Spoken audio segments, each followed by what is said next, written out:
ഈ RSS agenda മലപ്പുറത്ത് നടപ്പിലാക്കാൻ സുജിത് ദാത്ത് മാത്രമല്ല, അജിത്ത് മാത്രമല്ല. നിങ്ങൾ മനസ്സിലാക്കേണ്ടത്, മോഹൻദാസ് എന്ന് പറയുന്ന മലപ്പുറം ജില്ലയിലെ CPM സെക്രട്ടറി, ഇയാൾ വെറും ഒരു സെക്രട്ടറി ആണെന്ന് വിചാരിക്കല്ലേ നിങ്ങള്.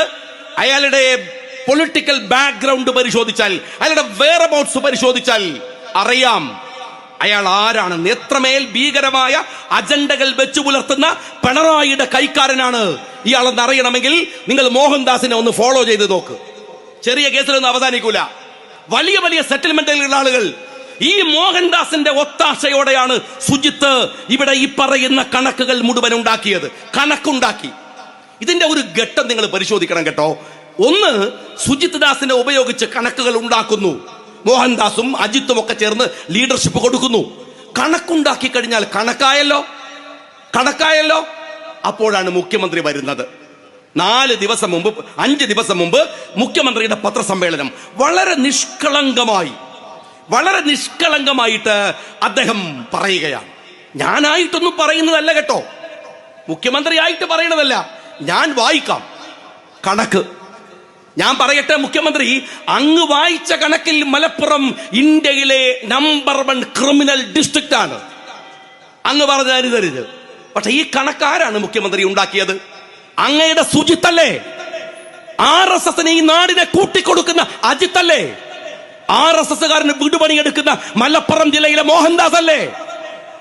RSSകാരന് മകളെ കൂട്ടിപ്പിടിച്ചിട്ട് ജീവിക്കാൻ വേണ്ടി RSSന് രാജ്യത്തെ ഒറ്റുകൊടുത്ത പിണറായി അല്ലേ? വേറെ ആരായി കണക്കുണ്ടാക്കിയത്? ഇതിന്റെ ഒരു സാങ്ക്ടിറ്റി നിങ്ങൾ പറ, ഇതിന്റെ ഒരു ചരിത്രം നിങ്ങൾ പറ.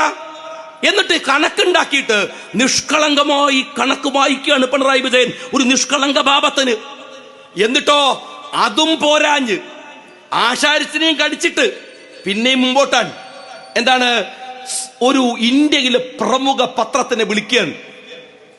ആര്? മുഖ്യമന്ത്രിയുടെ, കേരള മുഖ്യമന്ത്രിയുടെ ഇന്റർവ്യൂ ഉണ്ട്. ഏത് കേരള മുഖ്യമന്ത്രി ചങ്ങായി? കേരളത്തിന്റെ പുറത്ത് 10 റുപ്യന്റെ വില ഇല്ലാത്ത ഒരു പാർട്ടിക്ക് ദേശീയ പത്രത്തില് എന്തിനാണോ ഒരു ഇന്റർവ്യൂ? അവർക്കൊരു ഇൻട്രസ്റ്റും ഇല്ല. അവർ CPMന്റെ മുസ്ലിം ലീഗും CPM ഒക്കെ ചെറിയ പ്രാദേശിക പാർട്ടികളാണ്. അതിന്റെ ഒരു ഉദ്യാർക്കങ്ങൾ മനസ്സിലാക്കണ്ടേ? അത് മനസ്സിലാക്കണ്ടേ? നിങ്ങളെ മുഖ്യമന്ത്രിയാണ്. ഇന്ത്യക്ക് എന്ത് പ്രധാനം? എന്ത് രാഷ്ട്രീയ പ്രാധാന്യമുണ്ട്? ഇന്ത്യ മഹാരാജ്യത്ത് പാർലമെന്റ് തെരഞ്ഞെടുപ്പ് നടക്കുമ്പോ കേരളത്തിലെ തെരഞ്ഞെടുപ്പ് കഴിഞ്ഞിട്ട് നേരെ ടൂർ പോയ ഈ പോങ്ങം മനുഷ്യനെ ഇന്ത്യ മഹാരാജ്യത്തിലെ രാഷ്ട്രീയത്തിൽ ആർക്കാണോ വില ഉള്ളത്? 10 റുപ്യന്റെ വില ഉള്ളത്. എന്നിട്ട് അയാള് തന്നെ ഒരു ഇന്റർവ്യൂ ഒപ്പിച്ചെടുക്കുക. അതെങ്ങനെയാണ്? PR തലയിൽ ചോദിക്കാണ്, എന്താണ് നമ്മളെ നാട്ടിലൊക്കെ പണ്ട് വരുന്നവരെ ചെരുപ്പ് നന്നാക്കാനുണ്ടോ എന്ന് ചോദിച്ച മാതിരി പോയിട്ട് ഡൽഹി പോയിട്ട് ഇന്റർവ്യൂ വേണോ അങ്ങോട്ട് പോയിട്ട് ഈ PR അവര് പോയിട്ട് ഇന്റർവ്യൂ വേണോ എന്ന് ചോദിച്ച് ഒരു ഇന്റർവ്യൂ കൊടുക്കുക. ഇനി നിങ്ങൾ ശ്രദ്ധിക്കണം കേട്ടോ. പിണറായി വിജയൻ 2 ദിവസം മുമ്പ് കേരളത്തിലെ പത്രസമ്മേളനത്തിൽ എഴുതി വായിച്ചിട്ട് പറഞ്ഞു, മലപ്പുറം ജില്ലയിൽ സ്വർണം കൊണ്ടുവന്നത് കരിപ്പൂർ വിമാനത്താവളം വഴി 5 കൊല്ലം കൊണ്ട് 124